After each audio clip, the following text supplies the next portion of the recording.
Una gran propuesta que seguramente distintas promos van a imitar, pero entramos de lleno a lo que es el título de esta edición de Medianoche, Andre, que tiene que ver con la situación de los Estados Unidos, situación desde ya compleja, y es por eso que lo vamos a analizar y vamos a tener una entrevista. Exactamente, vamos a estar hablando ahora nomás con Eugenia Mitchelstein. Ella es profesora de la Universidad de San Andrés, está especializada porque está a cargo de la cátedra de Estados Unidos justamente de esta universidad, y vamos a hablar con ella en este momento sobre lo que está pasando en Estados Unidos. Hola Eugenia, ¿cómo estás? Hola, ¿qué tal Andrea y Agustín? Gracias por llamarme. No, gracias a vos. Eugenia, queremos hablar en principio, ya sabemos todos que llevamos casi una semana de protestas en las distintas ciudades y estados de Estados Unidos, y estas protestas con el tiempo se han vuelto cada vez más violentas. ¿Se puede hablar de un patrón de protestas violentas en Estados Unidos? ¿Por qué se repite cada tanto?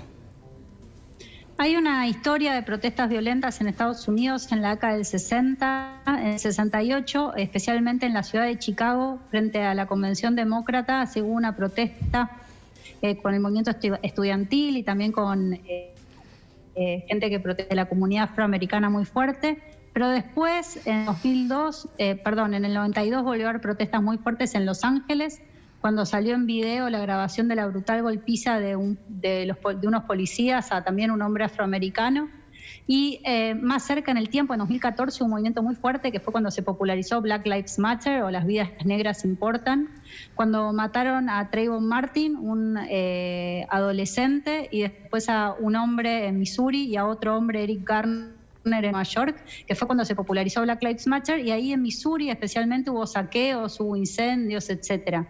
Así que no es la primera vez que hay protestas violentas en Estados Unidos. Sí es la primera vez que el presidente de Estados Unidos amenaza con mandar a las Fuerzas Armadas de Estados Unidos a controlar estas protestas. En el 92 en Los Ángeles sí fueron los Marines, pero fue pedido del gobernador en ese momento de California. Ahora el presidente directamente amenazó con mandar o federalizar la Guardia Nacional o mandar a la Fuerza Militar de Estados Unidos, a las Fuerzas Armadas de Estados Unidos, a cualquier estado, lo pida o no el gobernador o la gobernadora de cada estado.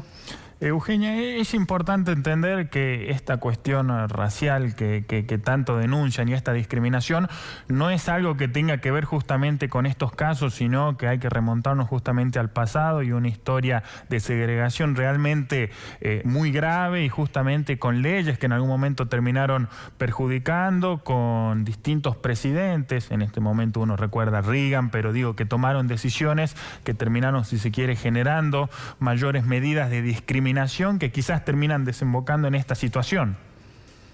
Sí, en Estados Unidos hay una historia de violencia contra los afroamericanos desde la esclavitud. Obviamente Estados Unidos fue uno de los últimos países en Occidente en abolir la esclavitud en 1865, después de una guerra civil que duró 5 años y fue de las guerras más sangrientas del siglo XIX. Y después de que fue abolida la esclavitud en 1865 hasta la década del 60, o sea, hasta la presidencia de Johnson, en los estados del sur, los afroamericanos no tenían derechos civiles, no podían votar, no podían sentarse en los mismos restaurantes que los blancos, no podían viajar en los mismos lugares de los colectivos que los blancos. Por eso la protesta contra la obligación de dejar sentar a una mujer blanca en un colectivo. No podían ir a las mismas escuelas. Recién en el 54, con un fallo de la Corte Suprema de Estados Unidos, las escuelas fueron obligadas a integrarse entre afroamericanos y blancos.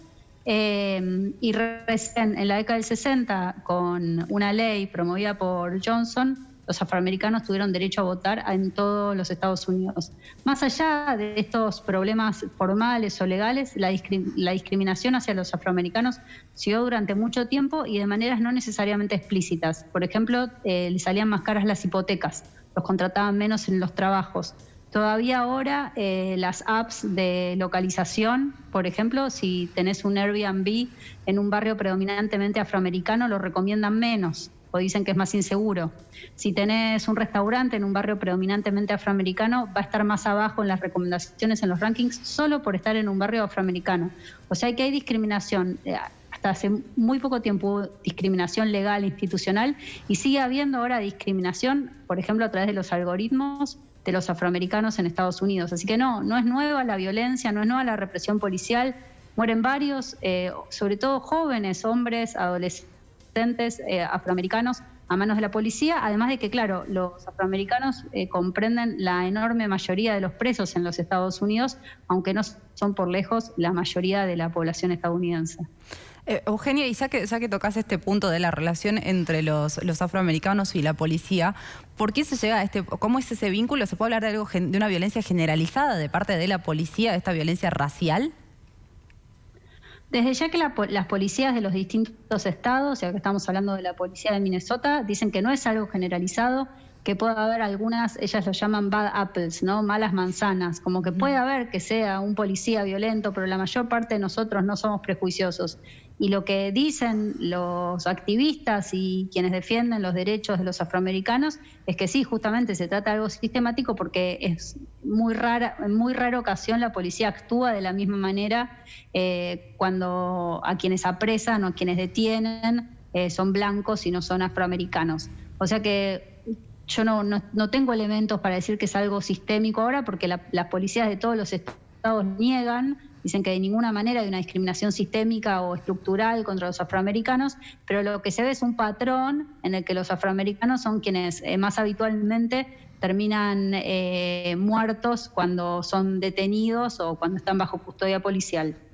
En este sentido, Eugenia, te hago la última, por lo menos de mi parte. ¿Cuál es la situación política con estas medidas de Trump? Digo, en un año muy especial, en donde obviamente se hablan de elecciones, se miden encuestas, en donde se habla obviamente de la situación del coronavirus, pero esto no deja justamente de influir pensando en el futuro.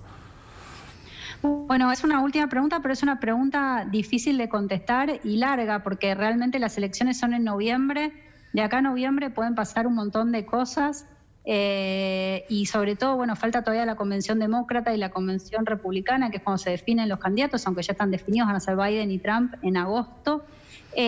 No se sabe si Trump hoy estaba bluffing, como se dice en el póker, ¿viste? Amenazando o realmente va a mandar las Fuerzas Armadas estadounidenses.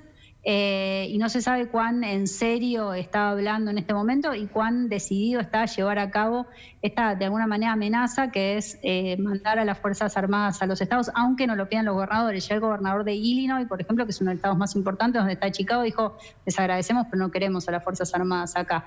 Así que habrá que ver cuán en serio está hablando Trump en este caso.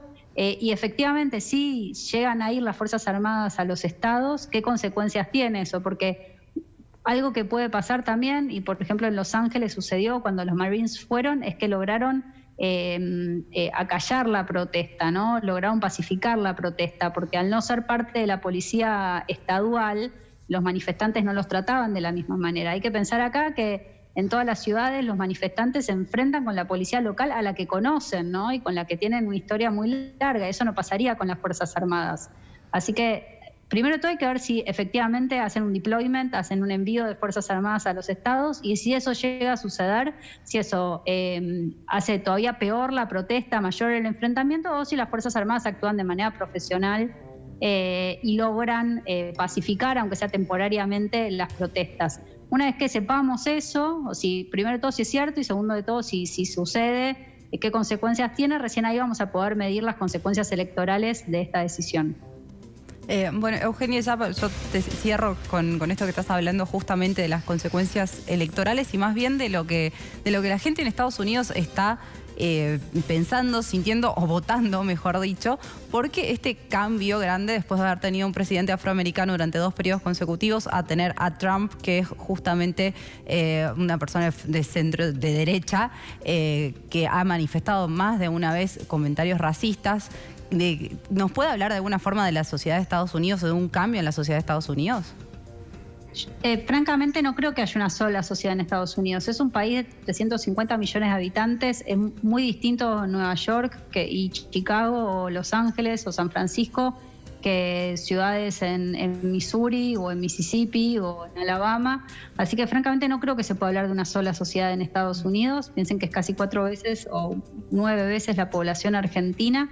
Lo que sí puedo decir es que así como no hay una sola dirección de la sociedad argentina, tampoco hay una sola dirección de la sociedad estadounidense y que para muchos, quiero decir, personas de izquierda y el Partido Demócrata, el gobierno de Obama también fue una decepción, ¿no? Justamente el movimiento Black Lives Matter empezó durante la presidencia de Obama, 2013-2014, con estos asesinatos a jóvenes y a hombres afroamericanos en manos de la policía. Y no es que el gobierno de Obama haya tomado medidas muy definitivas ni extremas para terminar con este problema, sino que se continuó estos asesinatos. Entonces, hay mucha gente del Partido Demócrata y hay mucha gente de izquierda y de centroizquierda decepcionada en algún punto con Obama, aunque obviamente lo preferían a Trump. Así que no quiero decir que cambió, y mucha de esa gente eligió no votar en la elección 2016. Y que esa gente decidiera no votar en la elección 2016 fue en parte lo que llevó a Trump a la victoria. Hay que ver si las protestas ahora, y sobre todo si Biden, que es un candidato blanco de la costa este, bastante mayor en edad, logra entusiasmar a estos sectores más a la izquierda del Partido Demócrata o estos sectores más a la izquierda de la sociedad estadounidense para ir a votar y para así que Trump pierda las elecciones. Esto no es para nada un hecho garantizado. Puede ser que esta gente igual decida no ir a votar, se sienta decepcionada con el partido, se sienta decepcionada con la elección del candidato, que no sea Bernie Sanders, que estaba mucho más a la izquierda de Trump en su momento, y que entonces elijan no ir a votar y que así también Trump vuelva a ganar las elecciones. Pero de ninguna manera creo que esto refleje a toda la sociedad estadounidense, eso es lo que quiero decir.